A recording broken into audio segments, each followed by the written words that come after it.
Hello, everybody. Welcome back to Glitter Gel Pen. Episode 3. I'm Jill. I'm Alyssa. I can't believe we've made it this far. I know. They say that most podcasts only have 3 episodes, so next week we'll have defeated the odds. We'll see about it. So for our little treat this week, we have Crumbl cookie, but we got the minis instead of the big ones, and I think it's a ripoff, but it's fine because we get to try all the flavors. Do you want to say what they are as we taste them? Yeah. Okay, that one that you're grabbing is the maple glaze. I do not like the flavor of syrup. Okay. So this ain't it. Okay, I'm going to try the pumpkin roll, and it usually is more presentable than this, but it has indeed melted onto the whole cookie, but I'm not mad at it because I like icing, so. I don't need any of the maple glaze. I would rate that like it's a good cookie, I guess. It's like a solid 3 to me. Okay. Pumpkin roll, I like it. Okay. It tastes like pumpkin with cream cheese icing or something. I give it a 5. I like that one. I'd give the pumpkin roll like a 7. So how was your week? Good. Just, getting torn to shreds over last week's Chappell Roan hot takes. I had a feeling people might come for you. Yeah. She has some stands, so. Yeah, she has some diehard fans. But what cracked me up is the fact that, you know how people say, like, I say it with my full chest? Mm-hmm. I was saying that with my full second chin, like, in that video. We did change the camera angle this week to update a few things. We're figuring out our process in the setup. Because your homegirl was trying to tear Chappell Roan apart with a double chin the whole time, and it was not it. My favorite part, I think there was a person that, like, commented to you. They said something about, like, you need to be in check. If you, like, think there's something wrong with somebody setting boundaries, and it's like, there's something, you could say the same thing about you commenting on that podcast that we made, so whatever, but it was also, like, your response said that you never said you didn't like Chappell Roan, and literally in the video, you said, I don't like Chappell Roan the person. No, I didn't say that. I said... Jill, yes, you did. No, I didn't. What did you say? In it, I said, I like her music. I don't love her. I'm not a diehard lover, but I don't not like her. Okay. I just don't love her. Roll the clips. Yeah, just between, like, the few things she's done recently, it's like I'm at that point where I like her music, but I don't love her.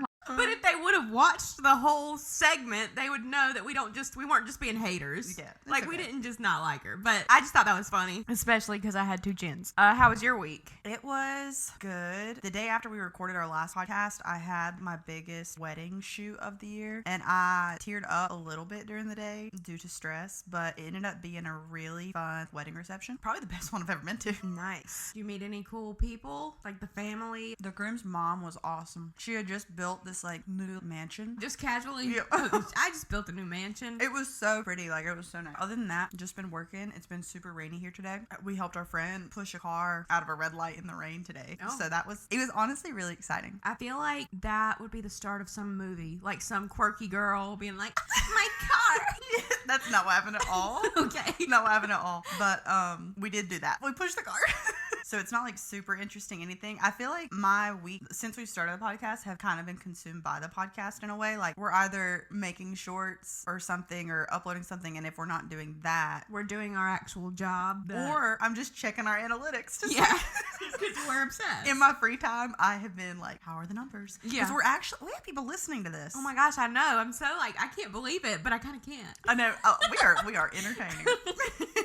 We live in delusion. It's a population of 2, and it's me and you, and we live there together. That's okay. Yeah, it's more fun that way. We can have other people join us if they would like. So I got Crumbl today because it's nothing serious. It's just funny to me. Okay. There's a Crumbl cookie subreddit. You know, I know that there's like a community around Crumbl because of Trisha. Like, I've heard her talk about it, and I wouldn't have known that. But there was that whole scandal that her and Oscar talked about where, like, they flew a bunch of Crumbl cookies to Australia. Like, a person flew a bunch of Crumbl cookies to Australia and then sold the cookies for like $20 a piece. They had been bought like at that point multiple days prior. But that's how bad people want Crumbl cookie, and that we have one right down the road from us, so it's weird to me. Like, I don't know. And today is the second time I've ever had Crumbl. I've never had Crumbl. So okay. This is a new. Wow. But they're good, but like, I always liked the brand Insomnia. Have you ever had those? Yeah. Same vibe. Like, they do like ice cream sandwiches and stuff too, but I used to get them in Charleston. Charleston, and they could deliver them to your house. Yeah, they have one in Charlotte, or they used to. I don't know. They probably do.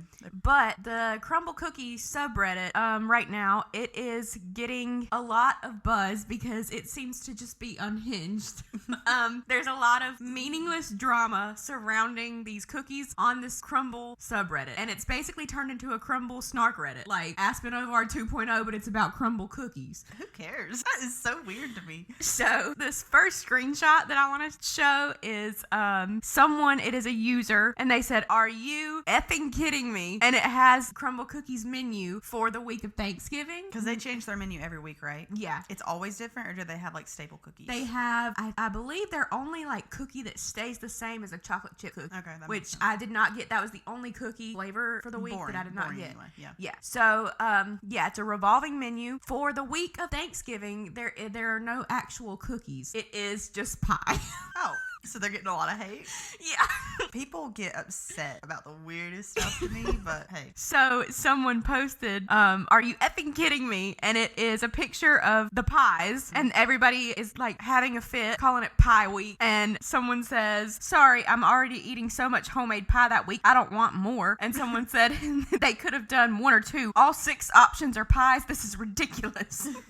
And then someone said, "Exactly. They should have cookie-fied them." And someone said, "Probably $7 each too. My local grocery store has mini pies for $1. What if they just like made a giant cookie and put it in a pie pan? What if that's what their version of a pie is, though? Well, but the pictures look like their actual like pumpkin pie and stuff like that. Yeah, it looks. There's a key lime. There's apple. There's a brookie. So there's a brownie cookie one. I mean, I guess the rest are like cookies and cream and pumpkin pie. All your typical Thanksgiving pies. Okay. So yeah, and then people are just posting about it, saying, "Are you going to participate in Pie Week? If so, which one will you be getting?" And it's Crumbl's advertisement. "Thanksgiving pies now available for pre-order." And I mean, I just thought it was funny. It's a super like silly topic to bring up, but this seemed fitting because there's unhinged people who really take the Crumbl Cookie subreddit really serious. It's a shame, honestly. Yeah. Apparently, to the people in Australia, we really like take it for granted. So I can't imagine whoever orchestrated that. Like, can you imagine the Reddit? No, the person, because it Oh. was the one person who like smuggled Crumbl Cookie across the border. Like, yeah, they had to fly it on a plane. yeah, I I'm just like, don't- how'd you get through like security I don't and understand. like TSA? They don't Is let that me. illegal? I don't know. They don't let me bring freaking 4 ounces of shampoo. How'd you get The hundreds of Crumbl Cookies? It is weird, but people apparently lined up and like they sold out of all the cookies. So,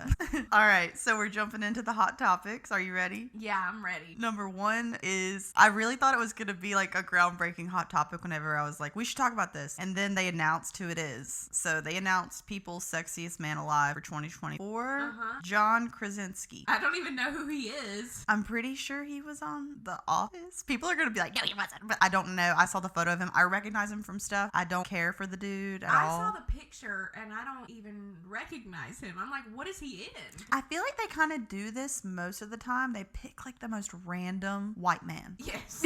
I mean, we had Blake Shelton one year. And it was after he like cheated on Miranda Lambert.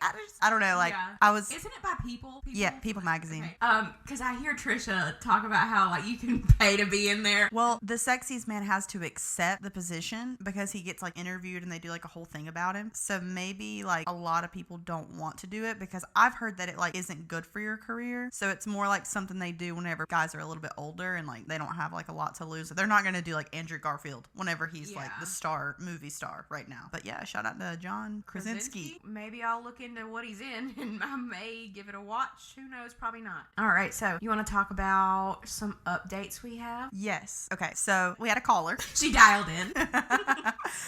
So she called in and had an idea from the Aspyn Ovard rumors that we talked about in episode 1. If you remember from episode 1, we talked about Aspyn Ovard and how she filed for divorce the same day that she announced the birth of her 3rd child with her husband Parker. We talked about how we think that Parker's mom was someone on a Snark Reddit revealing a lot of information about her, and that is probably the reason that they are getting a divorce. All that Aspyn said was that there was like a secret that everyone that she knew had been keeping from her, and so we assume that the secret is that his mother, which was her mother-in-law, was like leading and leaking information. So Shannon, she sent us a voice memo, and I'm just gonna play it. She has a theory about the Aspyn Ovard situation because Aspyn's Aspen's dad's obituary was leaked, and this is what Shannon had to say. Okay, y'all left a really important part out because I'm literally still listening. Like, I have been taking my time listening to this podcast because it's so good, and I've just been eating it up while I'm at work today. Right now, you guys are talking about Aspyn and how you think that, like, her mother-in-law is Ocean Spray. Something just hit me like a light bulb that I saw on TikTok, and this makes things like so much crazier because Aspyn talked about how when her father passed away, she didn't tell the internet, and the internet found out because her father's obituary got leaked. Tell me how crazy it would be if her mother-in-law is the one who leaked the obituary as Ocean Spray. Y'all, that's fucking crazy. Like, what? Okay, but what if? Like, what if this Ocean Spray person turns out to be her mother-in-law, and, like, that's the secret, and all this time she's, like, going, like, she's probably sitting down thinking about all these things that have happened online, and, like, these bully personas online that have, like, done to her and leaked all this information about her, but then, like, she finds out that her mother-in-law is the leak, and then realizes, damn, that's how the internet found out about my dad's death. Like, just imagine, like, that would be enough for me to, like, get a divorce, right? Like, that would be enough, especially if my husband or my man's was making excuses for his mom. Like, I could just see this is the only theory that has, like, hit me, and I'm like, no, that actually makes sense. Okay, yeah. So, we played that, and then I looked into it. Also, I just want to point out that in the first episode, I called it Ocean Spray. Yeah. Did she do the same thing? She did, because I was telling her it was Ocean Spray. So I was literally looking at the screenshot. We are the podcast for misinformation. Misinformation, please. Wee-hoo. It is actually Outrageous Spray, and it was right there in the screenshots, but I don't know, maybe I was thinking about cranberry juice or something, like Ocean Spray. Oh, I was like, why do you think about cranberry juice? But I know what you're saying, because of the brand. I don't know. So whenever I hear cranberry juice, I think UTI.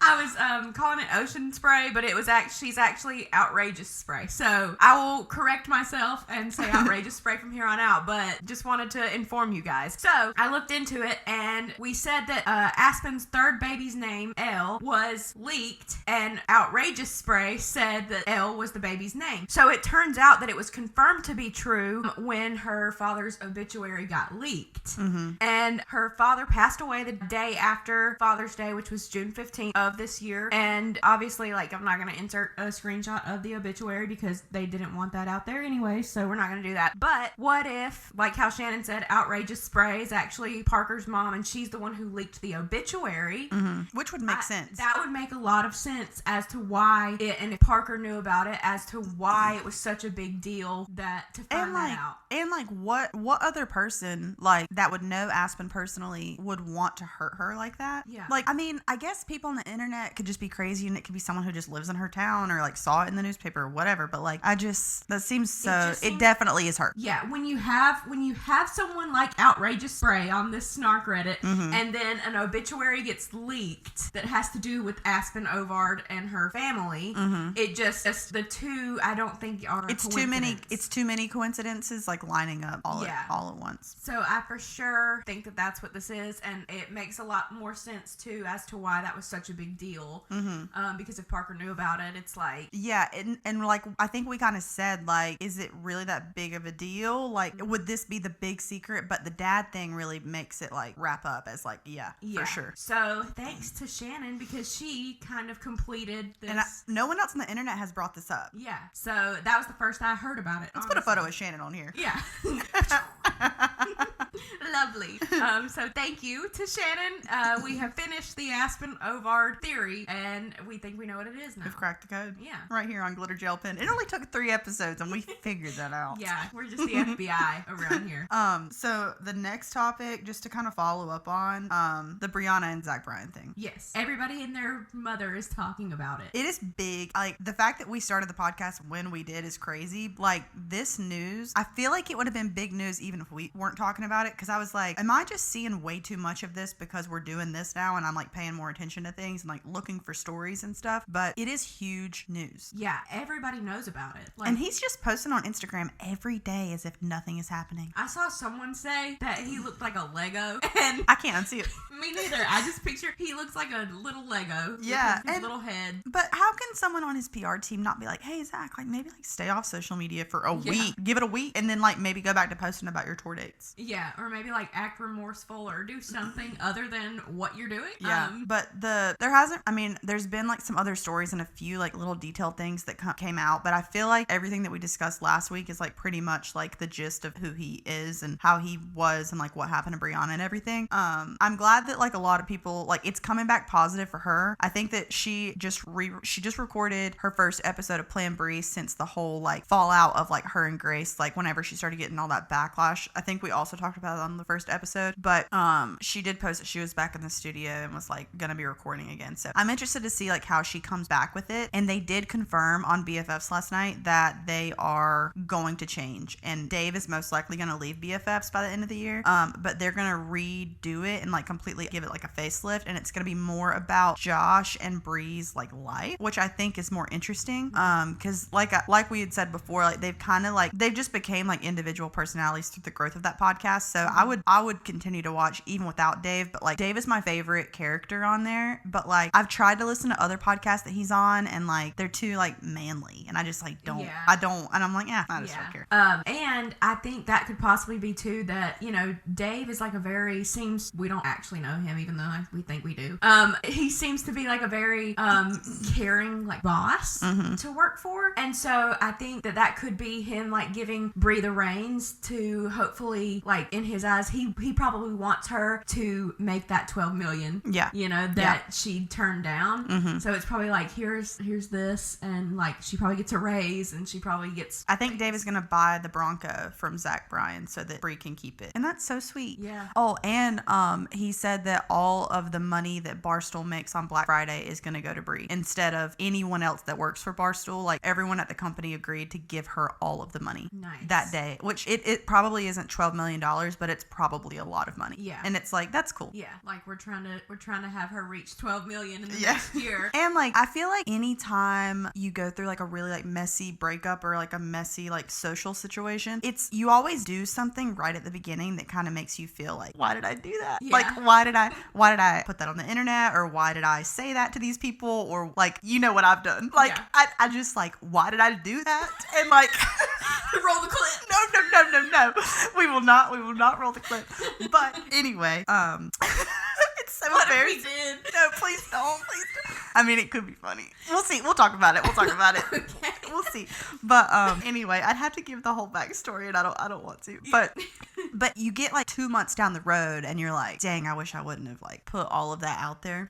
So I'm hoping the money will give her some comfort. She's like, well, at least I got paid. Yeah. Some extra. And it also like how I said Dave seems like a caring boss. It kind of gave me, not that I didn't like him or didn't respect him in the first place, but it kind of gave me like more respect for him, because I feel like you could tell just through all of this that he genuinely cares. Yeah. Like about her. Yeah. And stuff. So. And that's why I have always liked him. I feel like he's like had like some controversial moments, but like he's so like himself that it's kind of hard to hate on him. Yeah. Like in my opinion, like there's just some people that are like, can you really be mad that they're just like being honest? Yeah. This is the TikTok that Bree posted kind of like in an update to what we were talking about. Okay. For the podcast for this, but I just have a couple very clear points that I want to make, and I'm going to do that now, so please bear with me.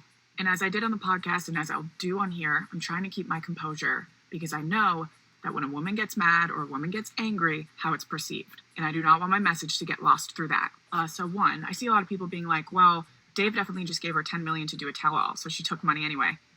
Dave didn't give me any money. Two, a tell-all? You think that was a tell-all? I took the high road. What I did was set a scene, paint a picture. And if you can't see that very clear picture, I don't have time to hold your hand and walk you to Lens Crafters, okay? Sorry. I am losing money right now. I am paying for storage. I am paying for movers. I am paying for fucking flights back and forth to New York to go try and find an apartment. That's besides the point. Two, people using my comments towards the Menendez brothers against me. This is for the people that are so committed to misunderstanding me. I never once invalidated the abuse from the Menendez brothers. What I said was, maybe they should just run away instead of murdering. Obviously, I was projecting.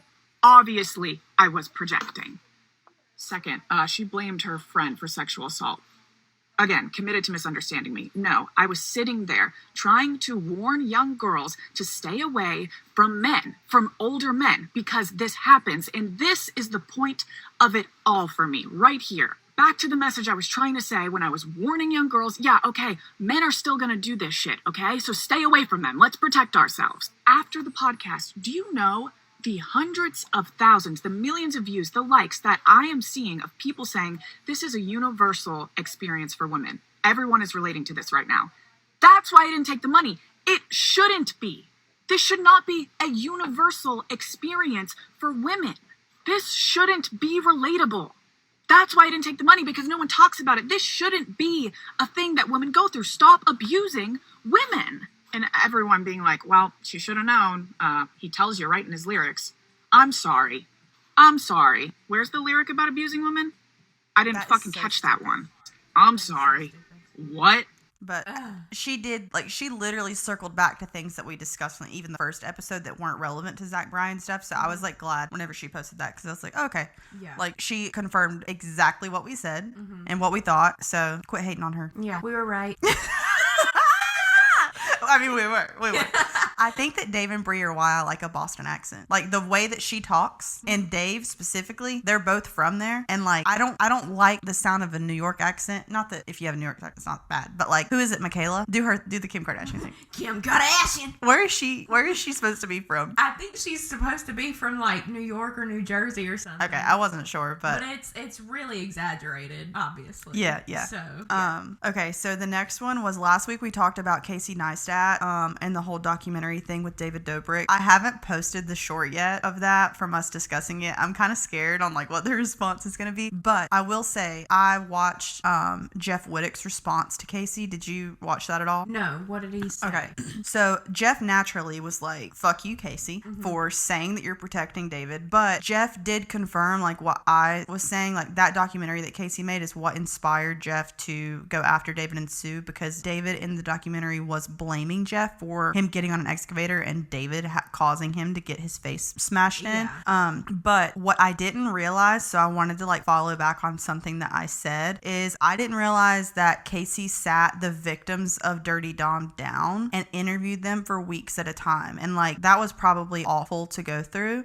And, like, to have agreed to do it and to go through all of that, and then for Casey to say that he's protecting David kind of, like, changed my perspective on it. I thought that Casey only checked and got permission to make something, like, from the victims. I didn't know that they are in the documentary. Yeah. That is, like, extreme. But especially, again, we don't know if they could have circled back and came back. Their, there's still that. I still think that is fair, but I just didn't know it was that intensive for them. But if they didn't, it is kind of, like, screwed to be like, let me sit down with you, retell me everything that happened, and then, oh, sorry, I'm actually not gonna, like, I'm gonna protect the guy that filmed it all. Yeah, that's dark. But just, like, hearing Jeff talk about it, I think he is having what he's, like, expecting to be his last surgery, which he's had so many. He's having his last surgery, I think, this week. And, like, every time he does, his content gets kind of dark, and it's honestly sad. Like, it causes. I really feel for Jeff. I know, and he has, like, nightmares of, like horrible nightmares of something happening to him. But, like, I feel so bad for him, and, like, I can't imagine, like, living with that kind of, like, trauma, and then having it be, like, someone who is, like, was the biggest person on YouTube that did it to you, and it's just, like, it's kind of gross. Yeah, and then them trying to, like, victim blame and turn it around on him is another thing, which that's David that does that. But, just all of that situation is crazy for Casey to be not releasing it after he sat all the victims down and had them retell everything, and then also to be trying to protect David, who just looks bad because he literally is a bad person, I feel, in my opinion, allegedly. I was such a big fan. It's, like, hard for me to see David, in a negative light, because that's why I want to see it so bad, because I'm like, I know that David like allowed all of these things to happen and stuff, but I also am like, I just like, the story doesn't fully make sense from the outside either. Like, I get that David is responsible for a lot of things. Like, I do see that, but there's just parts of it that I feel like they're just holes in my brain, and maybe I just don't remember some stuff. But yeah, I mean, I would like to see it, but I still kind of feel like it's Casey's and he doesn't have to put it out. Yeah, I mean, yeah, it's like I'm torn with it, because I do still stand behind what I said last week in agreeing with you that like he's protecting David but not necessarily Dirty Dom. Yeah. But again, it's like if you sit down with the victims of Dirty Dom and you like get to know them from having them retell their story, it's like you're kind of just like brushing them off like after you made a relationship with them. So it does make me see that differently. It's really like I'm just torn with it, so yeah. So in other news, my favorite person, Chappell Roan, split with her management. Maybe the management company just wasn't cut out for this. Yeah. So as far as I read, there wasn't any bad blood. I think that the company that she was working for, they only managed like small theater acts. So I think she kind of just like got too big. It was interesting that they didn't split until she was nominated for the big 4 Grammys. But and maybe she wanted to leave. Like maybe she realized that they're not equipped to handle her level of fame. Yeah, and it's also like maybe the Grammy nomination is what like solidified her like idea to move to like a better company. The company that she was going to work with, it's called Republic Communications Agency. It's actually owned by Dua Lipa. It's owned by her dad. So okay, go girl, give us nothing. Yeah. That video, dude. Yeah. Well, cool. We'll see how that goes with her new management, if we notice any changes, and maybe she'll like the fame more with this new management company. Who knows? I just want her I want to see her in concert. Like, I mean, same. All of the other stuff aside, like I just want to see her, and I just wish so bad that we would have seen her on the tour, her Midwest Princess tour, because that is like the one to see. I feel like even if her second album is really good, like Midwest Princess was just so good. Yeah. And moving on to the new things going on this week. So Trisha Paytas went to the Wicked premiere. I was so happy whenever I saw like a video of her on TikTok, and like it was a fan filmed video and they were just screaming and she was there. I was like living for her, because that has been her entire life, like her like pushing and like trying to get involved with Wicked. Yeah, and she's always said like she's never invited to anything, like she doesn't do red carpets and all this kind of stuff, and she finally got to go to one. I was like so excited for her. I love Trisha. I do Even too. though the first episode made it seem like we didn't, but we love Trisha. We were discussing her, I feel like, critically, because we are her friend. Yeah. We're her one-sided friend. Yeah. Parasocial relationship. So she, on her podcast, Just Trish, this week, released an episode talking about her going to the Wicked premiere. And in it, she had a little emotional breakdown. Emotional breakdown? Emotional breakdown is crazy. But yeah, she was just really like, I couldn't imagine like wanting like something so bad and then like the whole internet being behind you whenever you get it. Yeah. She said that she's really thankful for encouragement, and she liked to be recognized by Universal and have people actually be excited that she was there, and people were nice to her, and she was like so just kind of like taken aback by that. Like she just didn't expect that. And she said she's thankful for forgiveness and second chances, and she's trying to always be better, and seeing it in person was like really nice. And it was like she said it was the peak of her life next to giving birth to her children. That's so cool. Nice. I know. Okay, what is like a moment like that in your life? You answer first, and then I'll think of one. Okay. I get chills whenever I talk about it. Okay. I have been like a fan of the band Styx like since I was a little girl. Yeah. And I got a job offer to go and shoot on a cruise ship where they were like headlining, and I have never like been on a high like that before. And like everyone in my life knows like how obsessed with them I have been. And I like got to meet them and like talk with them and get paid to do it. Like it was the most, like I said 20 times that weekend, I could die right now and I don't care. Like it was the most like fulfilling, like exciting, like I don't even know if I want to have a baby anymore, because like I've done it. I have fulfilled the prophecy. Styx is your child. Yeah. They're your children. I'm pretty sure that like one of the lead singers or whatever just like turned like 78 today, but yeah, they're my children. You know. Tell me one of your. We had a group text where we were doing like, what's your top 5 moments of your life? Give me one of those. Okay, I really don't know why I can't think about my life right now. I have a moment that I knew that you didn't compare to like having your baby, but like you were like, this is Taylor Swift. Oh yeah, duh.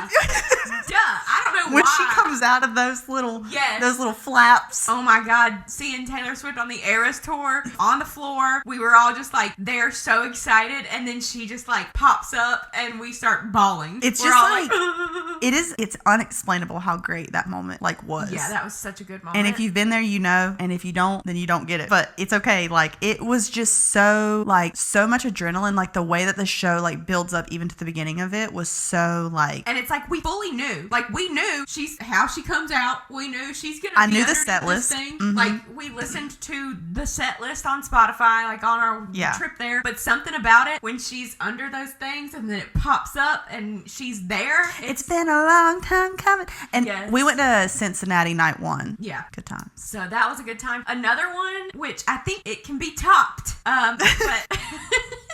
But for right now, I was super like excited and it felt surreal when Big Brother called me back. The first time. They called me back twice. We are putting on this podcast that Jill is going to be on Big Brother. Yes, they're going to. They've called me back twice for two totally different times. Yeah, 2 totally different seasons. They called me twice. We thought we were going to lose her last fall to Big Brother. Yeah, and but then it never works out. It never ends up fully going through. But one day it will, and one day I will win Big Brother. But that was like the first time they ever called me back was one of those moments for me. It's like that thing you wanted your entire life, and it's just right there. Yeah, and then it's like, oh my God, this is like actually possible. Jill's going on Big Brother. So mark my words. Replay this clip whenever you announce that you're going on Big Brother on the podcast. Whenever I'm getting more hate for things that I say and do on the show, you can roll the clip.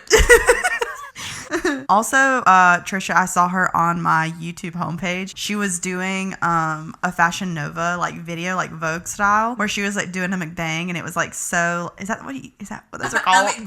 That sounds like you're a mukbang. That sounds. What do you call them? A mukbang? That sounds like something from McDonald's. Like you're ordering. You're like, can I get the mukbang? You say please? it. You say it. A mukbang. Mukbang? Yeah, MUK. Mukbang. Mukbang. What am I saying different? You said like a McChicken or something. But it's like, it sounds like if you worked at McDonald's and everybody wanted to have an orgy afterwards. You'd be like, let's have a mukbang. Well, Trisha had a mukbang. Yeah. But no, she did it on Fashion Nova, and they did it like the Vogue style videos where someone's like sitting there like showing you what's in their bag or like walking through their like old wardrobe things. And I just thought it's cool to see her like doing like celebrity type things for some reason, because she really just feels like one of us. Yeah. And she's so like, I know she's been on the internet for forever, but it's also like she's like kind of like had like a recenter of like her world where it's like now she's like a mom and everything's just different. So it's just cool to see her like getting back and being relevant in the craziest but also niche way. Yeah, and I love to see that like she's mentally doing well and seems to be happy, and she's not in any controversy, because it was hard. I have watched Trisha Paytas since the dawn of time. I mean, I've been there through all the highs and lows, and I haven't always been like a fan. Trisha stan, you know, like when she was super canceled, like going through her crazy I'm a chicken nugget kind of stuff, I definitely was not here for that. Well, I was being a fan of the Vlog Squad, like my brain was washed to hate her and be like, she's problematic and she's ruining Jason's life, and like I really like felt that way about her, and that is so like parasocial of me, I guess. But like it's crazy now to hear her talk about those experiences, because what actually got me into her podcast was Jeff going on her podcast, and I was like, both of them have been kind of exiled from the Vlog Squad, and it was at a time where I was so like desperate to hear like what the heck is going on with them, like where are the videos and everything. And just hearing Trisha's perspective then is what like hooked me into her podcast, and then I like became obsessed with it, and I was like, dang, she was like super misunderstood, and like it was just a different time on the internet whenever people like were just meaner to women even more than they are now. So I'm happy to see Trisha living. And she did used to actually be problematic, but she's made a change. I genuinely, I don't think it's like how some influencers or celebrities, whatever you want to call them, they're like, oh, I'm so sorry, I'm a new person now, and it's like they're really not. Like you can can tell that she is a new person. Yeah, so super happy for that. Super happy to see her at the Wicked premiere. Maybe one day we'll get to go to a premiere that she's at. That would be so fun. Maybe we're gonna go on Just Trish. Like maybe we should put that on the podcast too. Trisha, have us on. Again, we live in Delulu land, so it can happen. Relevant, I feel like, to Trisha and like old YouTubers coming back. Jeffree Star. Do you want to jump into that now? I feel like it's like pretty relevant. Yeah. The Jeffree Star went on canceled this week. Yes. And when I first saw it, I didn't think anything of it. And then I got Adam McIntyre's take on canceled. Mm-hmm. So what do you think about all of that? So I don't like Jeffree Star. Right? Have you ever liked him? I hate to say it, but during the conspiracy palette with Shane. Oh, I was hooked. Yeah, I was riding for It's that. been 5 years since it, and I wanted to buy it. I would still buy the conspiracy palette right now because I wanted to get my hands on it so bad. Yeah, I loved seeing like how their creative process of like making it. And it was the most shades. Interesting thing I've ever seen. Yeah, so I really did enjoy that. So I liked him then, but no. The content that he did with Shane was, I don't know what it was about like their energies together, but like it was so addictive to watch them. It was like Shane's dynamic with him made him not so hateful. Yeah, because I never did watch like Jeffree's content whenever it was just Jeffree. I only like watched his stuff with Shane. Yeah, same. Yeah. And from that, I mean, there'd be times where I would be like letting videos play through and like a video of Jeffree would play, but I never went seeking just Jeffree's content. So I took some notes while listening to the Canceled podcast with him on it. First off, I just want to say that Tana gets on my nerves sometimes. I kind of hate her. Like, I'm afraid to say that, but I kind of like, I don't mean to hate her, but like, I've tried to like come back around because I feel like her and Trisha both have had like this resurgence and like this new brand of some kind, but like Tana, she gives off the vibes of a girl in high school who would talk shit about you, and then when you're with her at a party, she's like, I love you so much. Like, you're the best thing ever. Oh my God. Like, that's the vibe I get from her, because I swear that she's like talked shit about James Charles, and I even feel like she talked shit about Jeffree Star at one point. I don't know where the proof of that is, but I just feel that. So I thought that this podcast with them, it was just Tana licking Jeffree's asshole. Yeah. And then Jeffree was licking his own asshole. Yeah. Sometimes like whenever I have watched like Jeffree's content, it is so like self-absorbed in a way that he doesn't want to talk about like money whenever it comes to other people, but it's okay if he does it. Yeah. I don't know. Something about whenever he's just talking about himself, he just rubs me the wrong way. There was a point where with him, I felt like he was kind of authentic as well. Like I like Dave because he like comes off as authentic, but with Jeffree, it's like I felt like his reviews were always honest and stuff. And they still are. I do give him that. Yeah, but he's authentic when it like benefits him. And it's not, I don't think it's as genuine as like we make it out to be. It's because he likes to be honest about products and stuff, so he can say, I'm the only one that is honest about products. Nobody else does it like me. You know, like that's his vibe all the time. Also, I thought it was kind of like fucked up for him to make fun of the old CEO's death, you know? Oh my God. He said she died of cancer. Yeah, and he said she probably died from like James Charles karma. Yeah, something. it's like, dude, there's a time and place, and like that joke is just too far. It's just too far. Yeah, like I'm too far Jill over here, and that's too far. One thing he did say that I thought was interesting was whenever they were talking about James Charles, you know, I was listening like a few months back, Trisha and Oscar on Just Trish were talking about Dramagedon because they were doing like a reaction to it or something on their Patreon, and like they kind of gave like a summary on their response for the regular podcast, and their thought was Tate was a lot older than James. Tate mentored James, but she was mad that he went to Coachella at 19 and got paid by some other like vitamin brand, Sugar Bear Hair. And they were like, you know, they kind of gave James like, why would she be mad at James for that? And I kind of agreed with them because, you know, we were seated for Dramagedon back in the day, but Jeffree was like, it was a lot more than the vitamins. And I guess Tate just didn't say it all like in that episode, but it was more about his like predatory behavior that he's already been canceled for. James Charles is a weird one to me. Like I've never been super into it. Only time I followed was whenever he was with like Emma Chamberlain and stuff like that. But I guess like the whole Tati video had like another meaning to it or another purpose behind it that we never knew about until today. But also we're getting Jeffree's side, which also to note that Jeffree said in the podcast that he thinks Tati is the worst person he's ever met. Yeah. It's like, oh buddy, just that in itself is a wild statement coming from Jeffree, who's been canceled canceled 500 trillion times and still doesn't seem to have changed amidst moving to Wyoming and acting like he's a changed person. He's exactly what I was talking about when we were talking about Trisha and how other influencers will be like, I am so changed and I am not the person I was. And like you can very much tell he is. So let's not forget that with the Tate videos, she did come out and say that she was coerced by Jeffree and Shane to make those videos. And of course, we're getting Jeffree's side, and he's never going to admit that that's apparently the case. In the second video, Jeffree said that she was coerced by James to make the video about Shane and Jeffree. And I'm like, this is like, I don't trust any of them when it comes to that story specifically. And it's also like interesting to me that all of the people that were the problematic people of YouTube, whether it was like Jeffree, Shane, James, Trisha, and Tana, and they're all back in the same little loop where they're talking about each other. And I can't help but feel like something is like brewing between like all of their personalities to like not have another Dramagedon, but like the fact that they keep talking about it and like bringing it up and like it's like, can we move on? Like, can we move on? But like, are y'all trying to like cause another problem? Because I feel like they are. Yeah, and it's like having Jeffree on canceled is probably a little bit, what is the word that I'm looking for?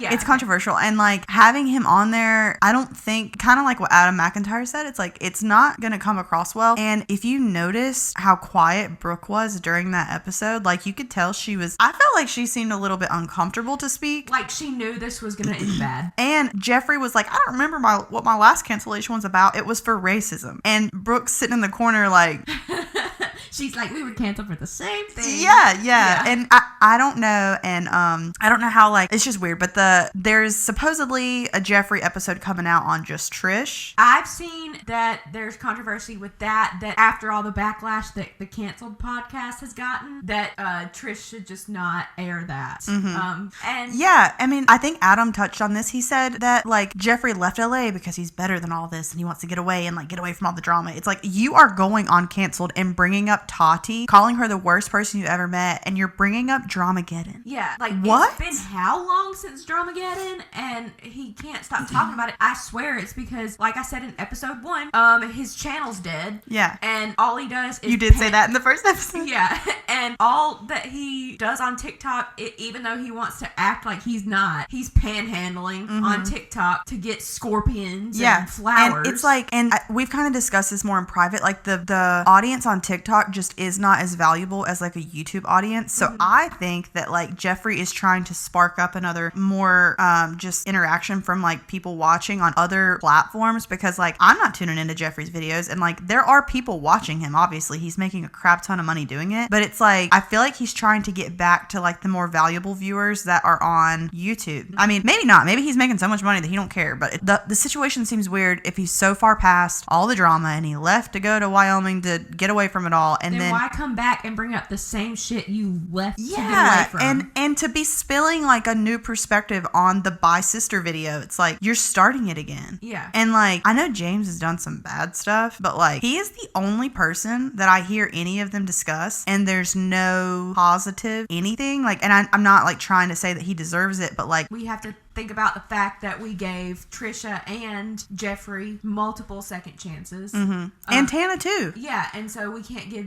James like one. Yeah, and like there were things that I'm sure Tate did wrong in that entire situation, and like nobody talks negatively about her anymore, I guess, like except Jeffree Star. But yeah, because she's the worst person he's ever met. Yeah, and it's out of all of the people that he has been with. He also, I mean, literally, that's an insane statement for him to make, considering that there's also another cancellation that he had, was that he was like an apologist for some guy back in the day, like in his MySpace days, his MySpace music days. He went on tour with some guy in a band who like had essay allegations against him and stuff. And it's like, but Tate is the worst person you ever met. Okay. I think the relationship between like Tate and James Charles was weird. Like, why are you calling yourself his mom? He has a mom. Like, that was just weird to me. And I don't know why, but whenever I imagine James Charles, I just imagine some damn assless chaps. Like, that's all that I could picture. And that was before his cancellation. And I like, I don't know why, but I loved that. That moment was like iconic. James Charles. But you would buy, did you have like a belt? I bought it for Shelby. It was he had a seat belt that said sister all the way around in like this like old traditional font, and it had a seatbelt buckle, and it was a really cool belt. But yeah, love the belt. Maybe not so much James Charles. Yeah, and like I said, I'm not trying to like downplay like the stuff that he did, but all of these people have done things. Yes, for sure. So yeah, I think that the conclusion with that is just that Jeffree needs to quit bringing up old drama if he wants to move past it, or just jump back into it. We're not judging you. Yeah, it's like, but just don't act like you're a changed person, and like you're better than the people that are still playing the game. Like Yeah. you are also playing the game. I think we can also confirm from Canceled Podcast with Jeffree that we might have been correct in saying that the whole TikTok live drama was fabricated. Because which drama? Where he was on he was like, oh, you guys don't want me to do my lives, and they were like, we live for your lives. Oh my God. Because a lot of that Canceled Podcast was them talking about TikTok live and how we need to do a TikTok live and we get off here. Maybe I'm a hypocrite for us sitting on this couch and talking crap about people that we don't know, but like I kind of felt bad. Like, here's my thing with Tana. You said that you're like, I don't know about her, but like whenever she like the first thing she brought up whenever Jeffree was on was like, let's talk about like Michaela's like spray tan, and they were like laughing and like, I don't know, I just felt like it was like mean Girl. Yeah, and it's like I just like, I don't know, there's something about Tana that I just like don't vibe with. I really get the vibe. I've met so many girls in high school who really give me the vibe of Tana Mongeau, who just are like, they're so mean and they'll talk about you and they'll like talk shit and make fun of you and stuff, but then when she gets around anybody that she's said stuff about in the past, she acts like there's nothing wrong and they're BFFs and she loves them so much and all this, and it's just like so annoying to me. A thing that really gets on my nerves with Jeffree, this is just like a Jeffree bash at this point, but is like he's so full of himself that they started at one point talking about, Tana asked him if he really believed that there were like tunnels under LA, and he's like, yes, there are. I was asked to join them. Yeah. And he's like, she's like, do you think it's like the 1%? He's like, it's definitely the 1%. It's like, Jeffree, you're rich, but I don't think you're in like 1%. the 15%. Like, yeah, like you're way richer than me. I'm gonna give you that. I'm not arguing that, but you're not the 1%, Jeffree. And then he's like, the Illuminati wanted me, and it's like he just thinks he's way more important than he is. Yeah, you're like, panhandling for like scorpions. It's so ridiculous. Weird. I also I need to follow up on it. I haven't like stayed up on Shane Dawson. I think he might post content every once in a while. I think he's coming back. I think he's like starting a podcast or something. He has a podcast. He has a podcast, and then him and Rylan do vlogs on Rylan's channel. Okay, I'm gonna have to tune into the podcast to see what it's about, because like I know like we don't support people that are being canceled or whatever, but like I don't really know where people stand on Shane Dawson. Like I have no idea, because Tana's just like on the couch joking about him, like, so how long has it been since you talked to Shane? Yeah, so I really don't know, but I want to check in to see like what it is. Yeah, I watch their vlogs on occasion, and like, I mean, it's really a whole lot of nothing. They have kids, and it's like they'll clickbait titles, be like our craziest moment ever, and it'll be them getting spit up on or something, like from their child. What a different world. Yeah, like, it's like really mundane things that they try to make like crazy in their vlogs. Yeah, that's hilarious. You just dragged them. Sometimes Jill just calls her people. Why do I feel like every episode now there's been a point where I'm just dragging everyone. I kind of feel like we have a recurring thing though, where we're like, we'll start talking about somebody, like, I love them, but like, can you believe, like, they're just, and like, we don't really mean to drag people. We are just two peasants like sitting on our couch observing from the interwebs, and we're like, oh, let's talk about that. I mean, maybe one day if we're big enough we'll get dragged too. Y'all are welcome to drag us. We do not care. That's actually like kind of would be really funny, so come at it. Just don't comment on my two chins, because I know. Don't be mean. You can drag us though. This is a quick little story. Megan Fox and MGK. What do you think about them? I didn't know they were still together.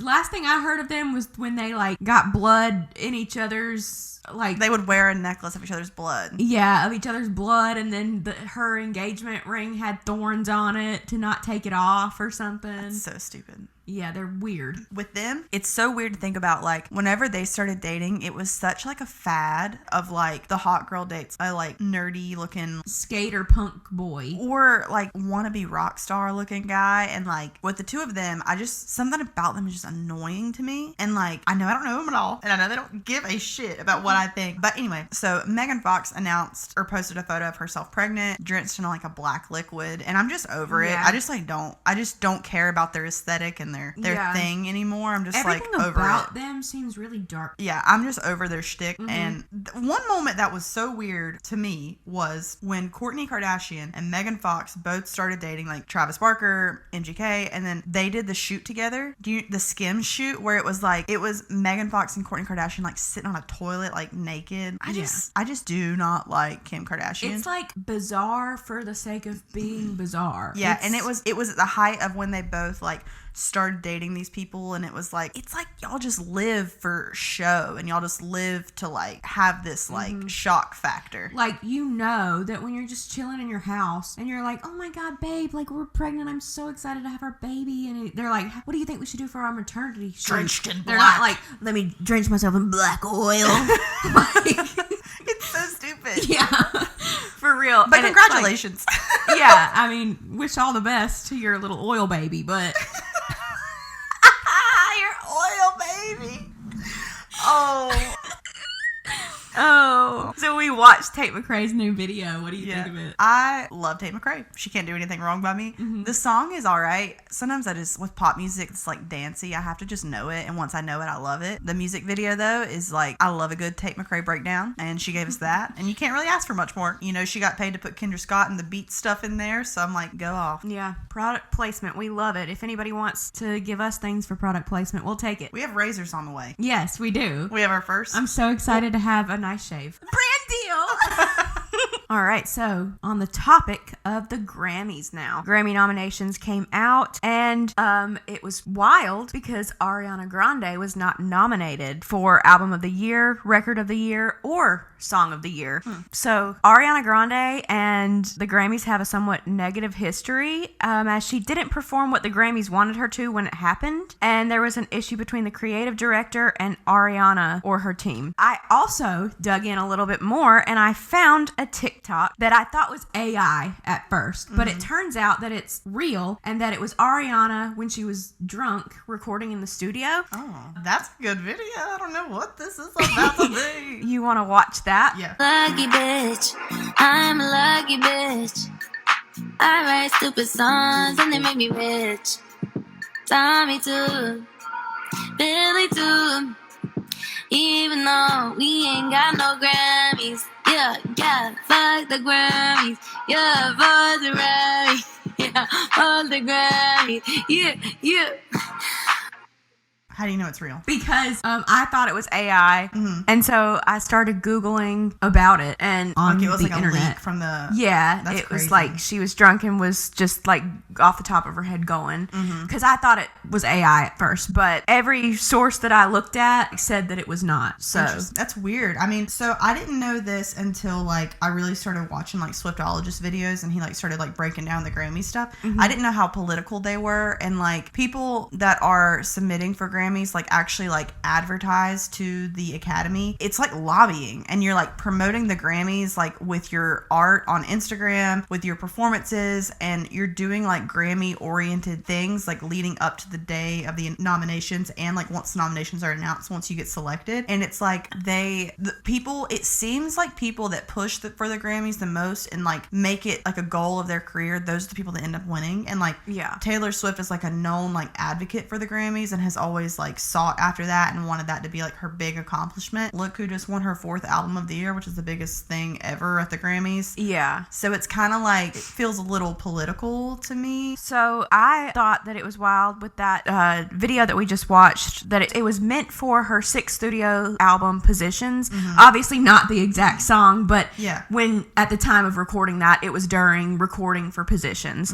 And I just thought it was interesting because how we said, like, was she snubbed at the Grammys this year? It just shows her like turbulent relationship with them. Which would make sense as to why she only was nominated for maybe 1, 2, maybe 2. That would make sense why like she was anticipated to be one of the albums of the year, like for sure. Because like Yes and was such a moment, and like the concept of that album was just so cool. Like I'm not like an Ariana Grande fan really, but like I really love the music video to We Can't Be Friends. Like it was like moving. It was so good. I honestly have never watched it, so You should watch it. It's based off of the movie Eternal Sunshine. Yeah. Yeah. Where they like erase each other from their memory, and then they meet anyway because they were just destined to be together. But she like does a take on that in the music video, and it's really, really good. I wanted to like pose the question, was she snubbed, or here's the theory, was the album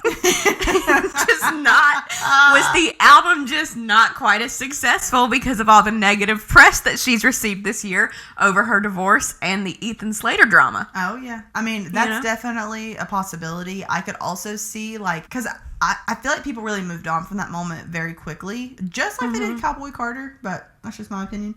But I also feel like her efforts might really just be on Wicked. Like, I don't know that she was like, how hard was she shooting for a Grammy whenever you're like doing the biggest role you've ever had, and like that you dreamed of playing. And she always wanted to be Glenda. Like, she's been going for that role for years and years, and I'm kind of like, maybe she just like doesn't care. Yeah, she cares, but like, yeah, she'd probably like to win one of the Grammys, but she might not be as involved in like the advertising to those people and that sort of thing. Yeah, so it's probably just like a compilation of all of the above that we have talked about. So Beyonce leading the amount of Grammy nominations. Obviously last year we did our first Grammy watch party last year. It was so fun. We're gonna do it again this year, and that's actually like a part of the way that this podcast came to be. Yeah, because we were like, honestly, okay, we need to tell the story. Okay. So we were texting about having a Grammy party like we did last year, and then I was high on oxycodone because of my butt surgery, and I said, we should have a podcast, and then it came to me. And I remember she texted to me, and I was like, Jill, we do not have time for this. And then here we are. Yeah, we did it. We made time. So last year at the Grammys, Jay-Z like got on stage and he called out the Grammys for snubbing Beyonce for never having won Album of the Year. To me, it like seemed a little bit in poor taste to do it like at the award show. Do you want to watch that clip? Yeah, real quick. Young lady, but she has more Grammys than everyone and never won Album of the Year. So even by your own metrics, that doesn't work. Think about that. The most Grammys, never won Album of the Year. That doesn't work. You know, some of you gonna go home tonight and feel like you've been robbed. Some of you may get robbed. Some of you don't belong in the category. All right, no, that was it. No, when I get nervous, I tell the truth.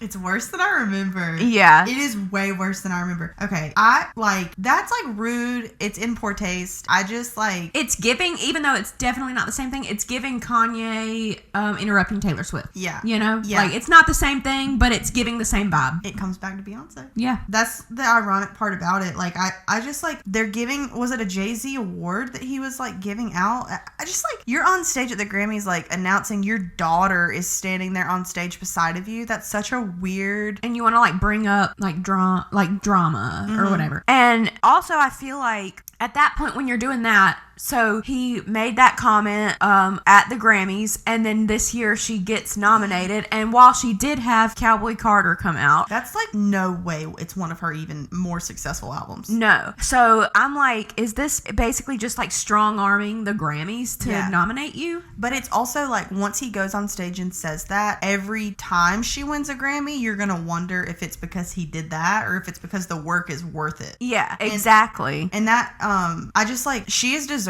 to win it in the past, and I do think that she got snubbed, but I think everyone like gets snubbed in some way, like in a lot of the categories. But it's also like, if my husband were to do that, and then I'd be embarrassed. I would be embarrassed, and it would just ruin it for when you actually win. Yeah, because I would feel like at that point they were letting me win. Yeah, like imagine the things that are going to be said if she wins Album of the Year, and like that Jay-Z just said that last year. It's like funny how that happens. Yeah, exactly. I feel like it would take away all the credibility of my work that I did. And you win knew that. Like, I don't think she had announced Cowboy Carter at that point, but Jay-Z knew it was coming. Like, he knew that it was going to be eligible for Grammys this year, so it's like, yeah, weird move. Yeah, I just wouldn't want to win that way, and I know it wasn't Beyonce that said that or that did that. It never is. Yeah. Or is it?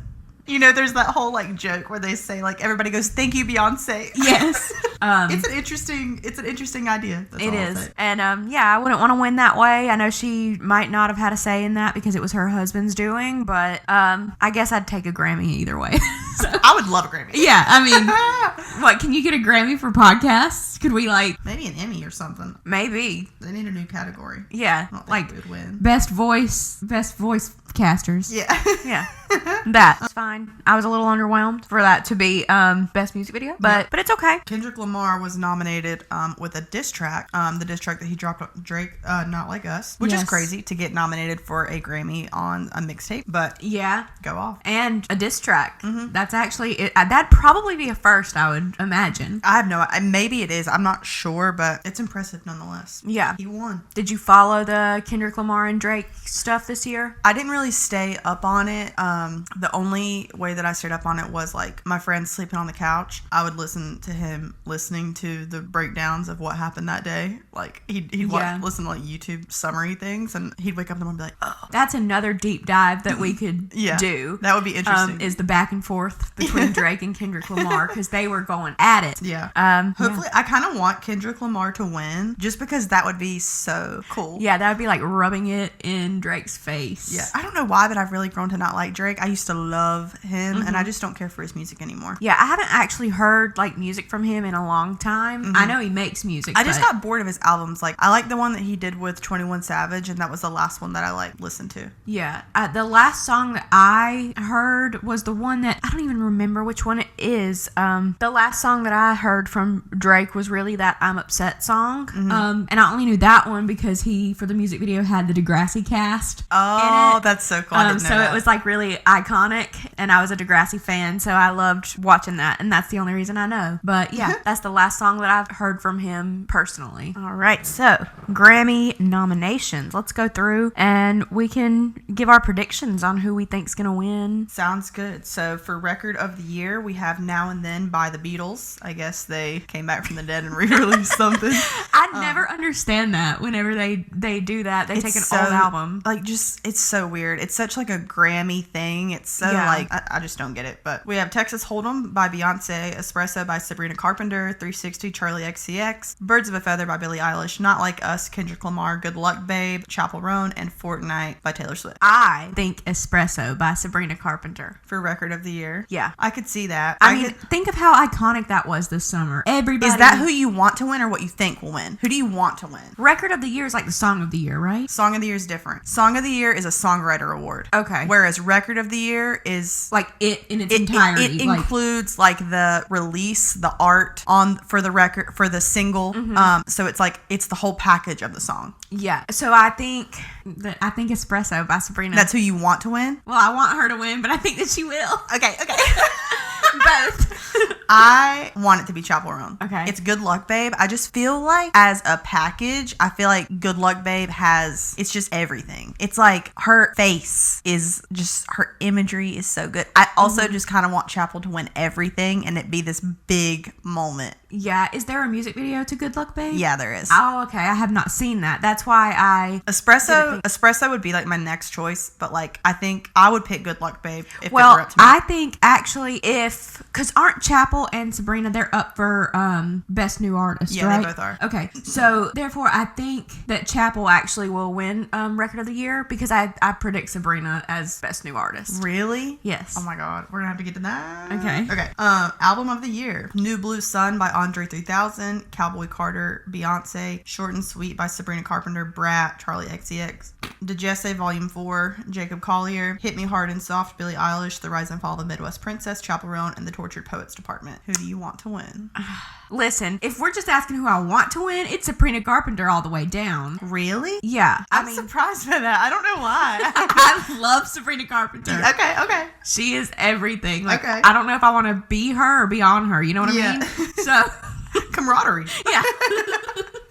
Big album of the year. I think that it's gonna be Chappell. Okay. I hope it is. That, for someone to be up for Best New Artist, and like, she actually had her breakthrough this year. I think that would be the craziest thing. And I think she should win. There is no album on this list that compares to what that album has done, in my opinion. I would pick... It definitely, to me, feels like it could be album of the year. It was everywhere this year. So, it would be amazing if Chappell won, but like... Short and Sweet is so good. It is front so good. to back. All of it. It's like a no-skip album. I think I would pick Short and Sweet for Album of the Year. I want Chappell to win, but I think I would rather, for Album of the Year, like, Sabrina Carpenter should take that.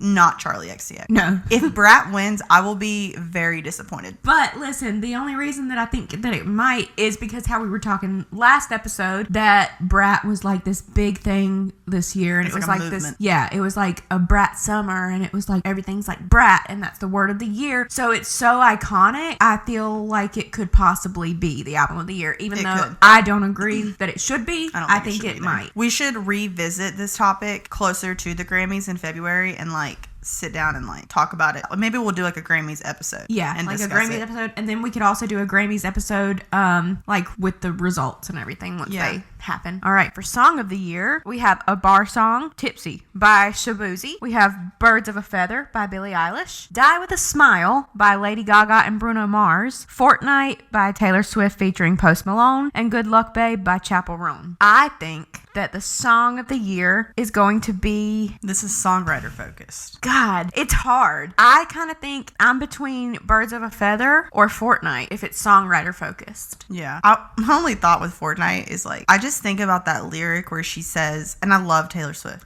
Oh, the... where she's like, it's in the beginning. I was a functioning alcoholic till nobody noticed my new aesthetic. Like, what does that mean? I still don't know. It doesn't mean anything. I've tried to figure If that it out. song is the song that wins her first Song of the Year Grammy, I might be like, what? Yeah. That doesn't make any sense. Shabuzi's song is everywhere. I'm pulling up another shot of whiskey. Oh, that's the Then song? on me and Jack. Yeah. Now, is it the best written song? Maybe. What was Sabrina Carpenter's? Is she on She there? doesn't have one. It's Good Luck Babe by Chappell Roan, Birds of a Feather, Billie Eilish. This is one where I think We Can't Be Friends should have been on there by Ariana Grande. Like, that writing, like, I don't know. I'm not, like I said, I'm not a big fan of hers, but that song was so good. I feel like Ariana should have been on there, but I'm just going to go with Chappell. Okay. I'm going to lock in Birds of a Feather by Billie Eilish. Okay. Because I... Locked in. Yeah. And also, obviously, we love Taylor Swift around here, right? Yeah. But I think that at this point, she has so many Grammys and so many awards and wins everything that I do just want other people to win. You know what I mean? Yeah. Like, she has enough. She has enough recognition. We all know Homegirl did you can read write. Not Like Us, Please, Please, Please in Texas Hold'em? No. They were under the ad. They're also on there. Oh.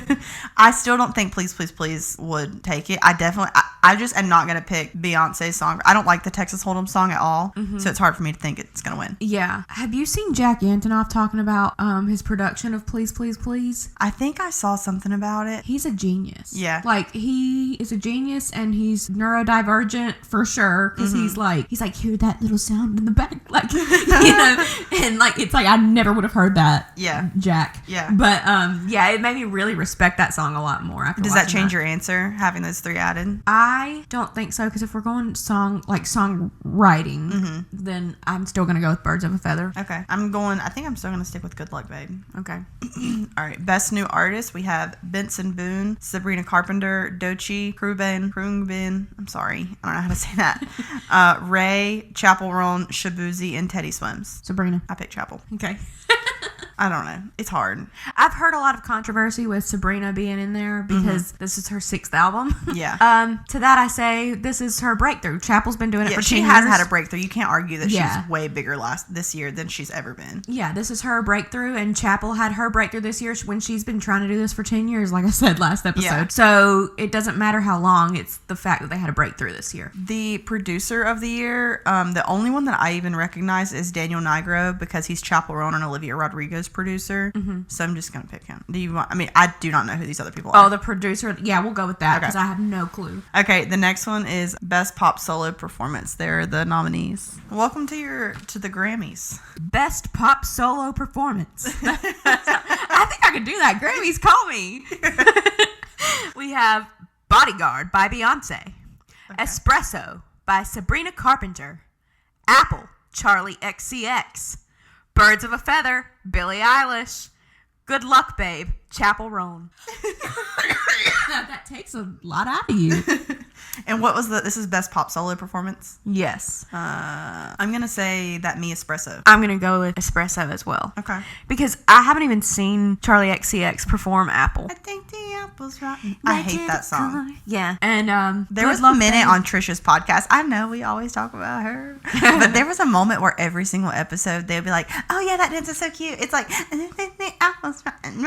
And they would do it every single week. And I was like, y'all, please stop doing this over and over. Oh, yeah. And then Good Luck Babe. Like, I didn't see many performances except for the one that we saw for the VMAs, right? And I didn't love that performance. Yeah, I was underwhelmed. Yeah. So I'm gonna go with Espresso. She sounded great, but visually at the VMAs, it didn't give me what I wanted it to give me. Yeah. Best pop duo group performance. We have Us by Gracie Abrams featuring Taylor Swift. Levi's Jeans, Beyonce, Guess, Charlie and Billy. The Boy Is Mine, Ariana Grande, Brandy and Monica. That was a Smile, Lady Gaga and Bruno Mars. I'm going to say Guess, Charlie XCX, and Billy. That collab was so good. Yes, everybody loved the song, loved it was the video. A moment. Yes. We had a whole going out night based around this song. Yeah, we did. So, insert pictures here. Yeah.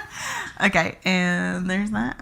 Best pop vocal album. We have Short and Sweet by Sabrina Carpenter, Hit Me Hard and Soft, Billie Eilish, Eternal Sunshine, Ariana Grande, The Rise and Fall of a Midwest Princess by Chappell Roan, and The Tortured Poets Department. So, since this is focused on vocals, Sabrina needs to take it. Yeah, because her vocals are crazy. The singing on that album is so good. So good. What's that one, Slim Pickens? I love that one. It's Don't Smile. Yes. That bridge, when it comes on, I am in the car. Yes. I'm in the car. I'm like, oh, that yes. album is so good. I love that album. Good front to back. All right, so that's our Grammy predictions. We need to reference this and respond to it. Yeah. Maybe we'll have a Patreon by then, and we can do a reaction to this episode that we're recording right now. Wow, how weird is that? That'd be so cool. But that could be bonus content if you guys want to see it. Yeah. So thank you for listening to Glitter Gel Pen. We upload episodes every Monday. And we can't wait to see you next week. The podcast about your favorite podcast. TTYL. Bye.